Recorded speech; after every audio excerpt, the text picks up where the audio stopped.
ఇంకా మా మీదని ఇక్కడ భారం కలిగి వచ్చిమడగా మా కాడ వదిలేసి తనక దేవుడికి రాజ్యంకి వెళ్ళిపోయింది కాబట్టి తన పర్యవేక్షలుగా చేయాలి. నాకు పుట్టినాక బిడ్డల్లో వారిని కూడా బిడ్డలు గారు చూడాలి అనేది నా ఆలోచన. దాన్ని బట్టి మీరందరూ కూడా ప్రార్థన చేయండి. చేరు వచ్చిన ప్రతి ఒక్కరు కూడా మరొకసారి ప్రభువు నామములో మీ అందరికీ వందనాలు. దేవుడి యొక్క పిలుపుని బట్టి మీరందరూ కూడా వచ్చి మడగా చక్కగా ఈ కూడికిని బలపరిచారు. ఆధారమైన మాటలు మా మధ్యకి తీసుకుని వచ్చారు ప్రభువు నామమున. దాన్ని బట్టి దేవుని చూపించుట ఈ సమయము మీ అందరి కోసము, సంఘము కోసము, వచ్చిన దైవజనుల కోసము, గ్రామం కోసము చక్కమనక ప్రేమి విందు కూడా చేస్తున్నాము. ప్రతి ఒక్కరు కూడా వచ్చి ఇందులో పాలు పంచుకొని చక్కగా భోజనం చేసి మడగా ఈ యొక్క చిన్న బిడ్డల్ని ఆశీర్వదించి దీవించమని మీ అందరికీ తెలియపరుస్తా నా మాటలు ముగించి సమయము అధ్యక్షుడు వారికి ఇస్తున్నా.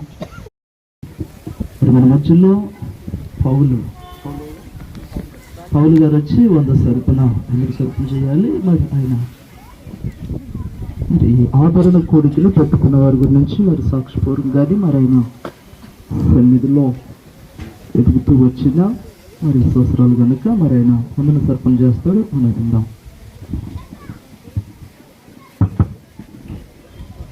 దేవుడి స్తోత్రం. హల్లెలూయా.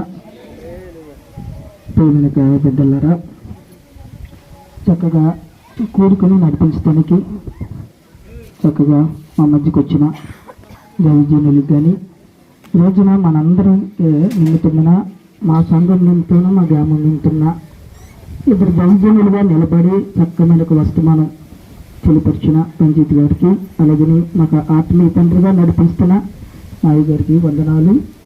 పెద్ద దిక్కుగా లేనటువంటి లోటు ఉంటుంది కనుక ఆ లోటును మీరే తీర్చి మా ప్రభువా ఆ కుటుంబానికి ఆదరణగా అండగా ఉండి ధైర్యపరిచి ఓదార్చి నమ్మకమైన వారిగా ఉండటానికి సహాయం చేయండి.